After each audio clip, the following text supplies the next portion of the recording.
Yo, what's good, YouTube? It's your boy KP.092 here coming at you guys with another banger video. And in today's video, man, we are going to be reacting to this YouTube video about this teenager who did very bad things to this 91-year-old woman. Now, you guys may have seen this case on TikTok or any other social media platform. And if you have, let me know in the comments.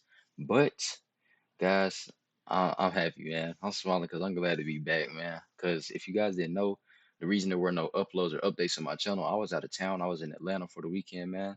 But I'm glad to be back, and we are going to be watching this together. So without further ado, let's run this jump, man. All right, let's go, y'all. It's impossible for my DNA to be on her underwear. That's what we like to think too, brother, but that stuff doesn't lie, that stuff doesn't get made up. Imagine being 91 years old, living peacefully in your home in Florida. You've spent your life being kind to others, especially the neighborhood kids. One of them is a 14-year-old boy named Jesse Stone, who everyone knows as Randy John. You've watched him grow up, taught him how to use your iPad, shared stories on your front porch. You thought you were safe. You never imagined that your kindness would be repaid with unimaginable horror. This is the stomach-turning case of Jesse Stone, and the latest update on his sentencing. The 911 call pierced through the quiet Florida night on June 9th, 2024. A 91-year-old woman, her voice shaking, reporting a horrific SA. When deputies rushed to the scene, what they found was even more soul-crushing. Okay, I'm up here in Reddick. I'm at a house. A 91-year-old lady calls in saying she was just we get on scene. She's beat up really bad. Yeah, she wasn't just SA'd, but beat up, cut with a knife, and left for dead. She's significantly injured in her face and got a big gash on her arm. She's 91 years old. Try to put yourself in her shoes for a moment. You're sleeping peacefully in your bed in the home where you've felt safe for years. Suddenly you see a shadow moving towards you in the darkness. Before you can react, before you can cry out, violence erupts. The attacker's fists rain down on your face. You're 91 years old, but your survival instincts kick in. You fight back with everything you have, desperately trying to push off your attacker. In your moment of pure terror, you do what many of us would do. You pray, "Dear God, please help me." You plead repeatedly. Tired of typing tons of notes during class? There's fine from your attacker. Shut up. Shut up. The brutality of this moment is almost impossible to comprehend. A woman in her 90s who should be safe in her own bed, fighting for her life against someone she had shown nothing but kindness. We'll lock down the house. Once she shoots out, we'll wrap it up. It's our crime scene. I got evidence coming, major crimes coming. Canine's coming. Within minutes, an army of law enforcement descended on the scene. This wasn't just about this one heinous attack, it was about an entire community's safety. Dozens of officers, forensics teams, K-9 units, and investigators would spend countless hours and thousands of dollars hunting this monster. He had left an elderly woman beat and traumatized, and an entire neighborhood wondering if they could trust their own neighbors. But he made one crucial mistake. He underestimated his victim. Maybe he thought a 91-year-old woman would be too frightened or ashamed to report him. Maybe he thought a few punches would silence her. He was dead wrong. Despite the trauma she was just beginning to heal from, she found the strength to fight back and then to tell her story. Her courage would ultimately bring him to justice and leave an entire community in shock. I'm going to pause this and say this, right? Do you know how sick and twisted you have to be to do that to an elderly person, bro? Like, bro, ain't gonna lie.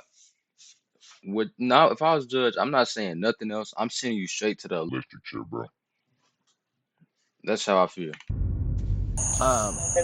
Feel okay? I hope. I mean, I've known this lady since I was 10 years old. Okay. I mean, it appears somebody was over there messing with the house. When the truth came out, it was almost too horrific to believe. The monster wasn't some unknown predator. It was 14-year-old Jesse Stone, a boy who had sat on the victim's porch just the day before, chatting with her. like he'd done so many times before. The boy she had helped and trusted, a red stain on his clothes caught investigators' attention. DNA testing would later confirm the unthinkable. This child had committed an act of evil. Watching the police interrogation footage is chilling. Here's Jesse Stone, just 14 years old, sitting with his grandmother, his primary caregiver, as detectives confront him with evidence. Jesse, I'm going to ask you some questions that might seem a little bit weird, but this is just to help me understand and make sure that I'm on the same page as you. So, do you understand the difference between a truth and a lie? Yes. Here was a detective having to break down the concept of truth and lies, a conversation you'd typically have with a young child, to someone who had just committed an unthinkable act of brutality. It shows the horrifying duality of this case. A perpetrator young enough to need the most basic concepts explained to him, yet capable of committing one of the most depraved acts imaginable. The truth is what actually happened. Okay. What's a lie mean? Something that's made up or not true. At this point, detectives had already found his Wow. DNA in places that shattered any possibility of innocence. They knew they had the right person, they just had to get him to confess. That night, so when I showed you that video of you walking, so that would have been late Saturday night. Yes. Do you remember everything that you did that night? Yeah, I couldn't go to sleep, so I got up and I headed down the road to watch the cars that are coming from the concert. And I'm gonna pause this. I'm gonna try not to pause anymore, y'all. But you know you're cooked, bro, when you're a juvenile. Because mind you, he's 14. When your whole interrogation, like your face is not blurred, bro, and your whole interrogation thing get like put on the internet for people to watch, you're cooked, bro. That's how you know you did something terrible. Like, he's cooked. When the detective asked Jesse if he'd seen his 91-year-old Look at his neighbor that spot. day, he said yeah, but earlier in the day. Where was she at? On the front porch, sitting in her rocking chair in front of the door. Okay, gotcha. Jesse claimed he would see her every few weeks and they would say hi to each other. Obviously, he was not ready to tell the truth, but he did say this. When you were younger, you used to go over and talk with her quite a bit. I'd go over, talk, help her. Sheesh. To think how he violated that trust. Now the detectives just had to explain to him that she had his DNA in all the wrong places. He sent your DNA and the sex kit up to the Florida Department of Law Enforcement, who does testing and stuff like that. Okay. Okay, is there any reason at all that your DNA would be on her clothes? Yeah, we hugged. When I said goodbye to her, we hugged. Like a slight hug. Okay. That's. Let me be a little bit more specific. Your DNA was on her underwear. What? And so I want you to really use this time here to be honest with me about what happened that night. But Jesse lied for several more minutes. It's impossible for my DNA to be on her underwear. Maybe this just shows how young he is. So young and immature that he thought even with DNA evidence, he could lie his way out of it and go unpunished. That's what we like to think too, brother, but that stuff doesn't lie, that stuff doesn't get made up.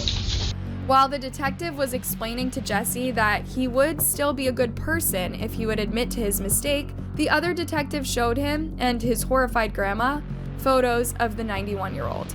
Watch his reaction. Holy cow. So they left the two of them alone in the interrogation room, and it proved effective. Personally, I can't believe that this is a horrible thing with you, John. That's a horrible thing. I don't even have the ability to do that. I wasn't at her house. Ready, John? It's across the street. Look at her. Look at her. That's Done. her face. You're What done. came out next was enough to make your skin crawl. Jesse had been watching porn since he was just 10 years old. Need to create more videos. What? What do you mean? Literally a 4th grader. So is that something I heard you taking Grandpa's phone and taking a look at that? Yeah, No, I don't do it on Grandpa's phone. I haven't been able to do it since I had my computer because she takes everything away. And here's the thing that'll make your blood boil. His own father introduced him to it. And I'll admit, he got introduced to video actually from his father, and that happened when he was in the 4th grade. Let that sink in. While other kids his age were watching cartoons and playing video games, Jesse was being exposed to content that would warp his young mind. But don't get it twisted, this isn't just some sad story about a kid who saw things he shouldn't have. This teen made the conscious choice to brutally attack someone who had only ever been good to him. What we're trying to figure out, is Randy John the kind of guy that breaks into people's houses with axes and chops them up into pieces and leaves them and murders them? Or did Randy John just make a mistake? That's when Jesse cracked. He broke into his neighbor's house and watched on her iPad, frustrated that his grandma had cut all access to computers for this exact reason. Then he got another idea, a much, much worse idea. And when she tried to fight him back, he panicked and hit her harder. I don't intend to hurt anyone. Wait, so he did this because he couldn't goon anymore? Okay. During his February 2025 trial, things got even more twisted. Jesse's grandma, the woman who raised him when no one else would, sat there in court trying to defend the kid she thought she knew. He really, even now, he worries about her. You know, he does genuinely care about her, and this was, he doesn't understand why he did it. She even brought up this time when 5 people jumped him and one girl attacked him from behind. Know what he did? Pulled his punch the second he realized it was a girl. Like, who even was this kid? And yeah, the signs were there all along that something was seriously messed up in Jesse's head. This kid, who used to be straight up good, started lying about everything, stealing, acting wild. Then, one day, he drops this bomb on his grandma that'll break your heart. Why does my mother hate me so much? According to his grandma, Jesse's mother had narcotics problems, and she wasn't really there for him. And when it comes to his dad, let's just remember this is the guy who introduced him to porn when he was 10. Imagine being so young and carrying this kind of pain. But while trauma explains behavior, it doesn't excuse it. And what he did next is the kind of evil that makes you lose faith in humanity. The prosecutors painted a grim picture. This wasn't some kid snapping and doing something crazy. This was calculated serial killer type behavior. This boy went into her house multiple times that night. The prosecutors also revealed the kind of stuff that he was watching on her iPad just before. It was elderly women content. Yeah, let that mess with your head for a minute. He was literally researching his crime.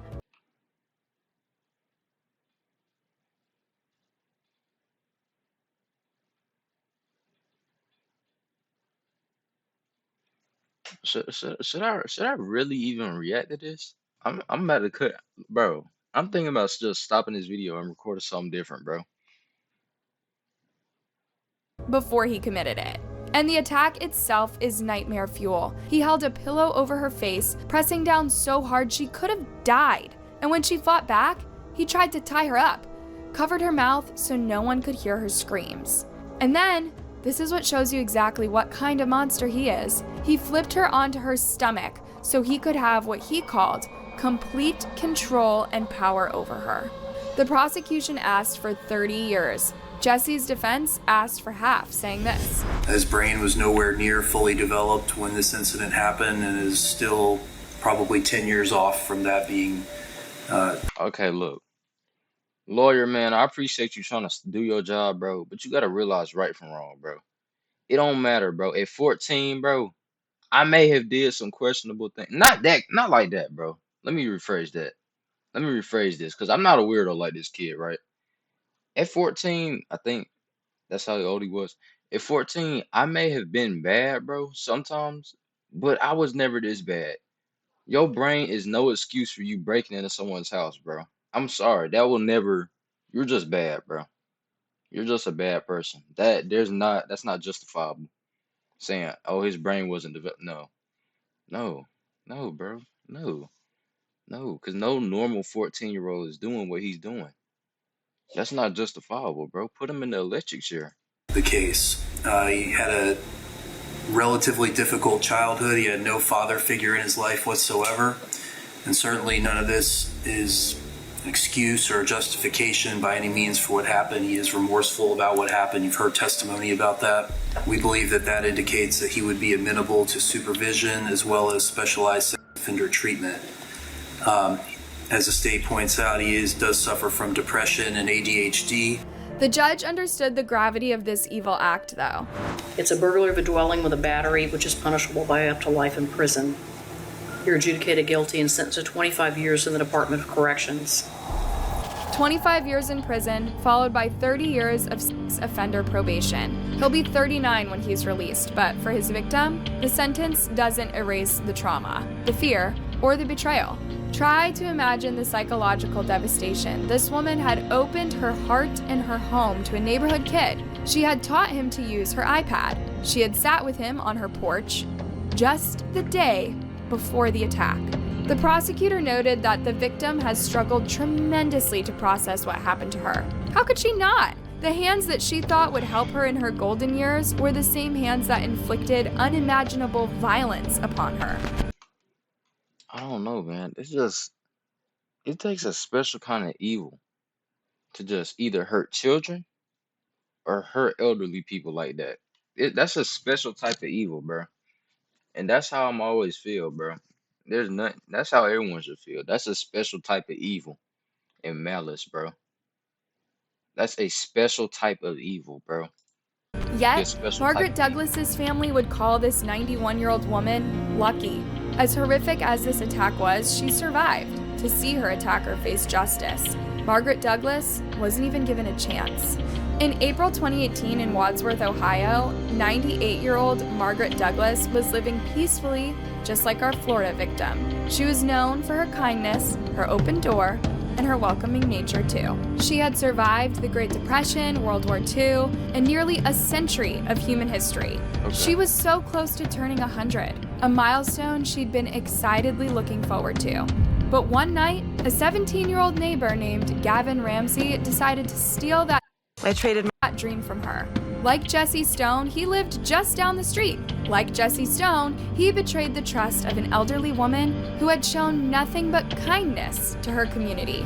But Ramsey took his depravity to even more outrageous steps. He broke into Margaret's home, found her sleeping on her couch, and when she woke up screaming, he strangled her to death. But death wasn't enough for him. He spent over 2 hours in her house afterward, filming himself doing unspeakable things to her body. Yep. That's the end of the video. I can't, bro. I can't. I cannot do it, bro. I can't. If you guys enjoyed this video, I didn't really enjoy making this video, I ain't gonna lie, because I had to sit back and watch this bull crap. But if you guys enjoyed this video, make sure to give me a like and a subscribe, and leave a comment, leaving recommendations or things you want to see in the future. And again, I'm glad to be back. I will see you guys in the next video. That video, after watching that, I feel like I need to wash my brain with soap. But I will see you guys in the next video, man. Peace out.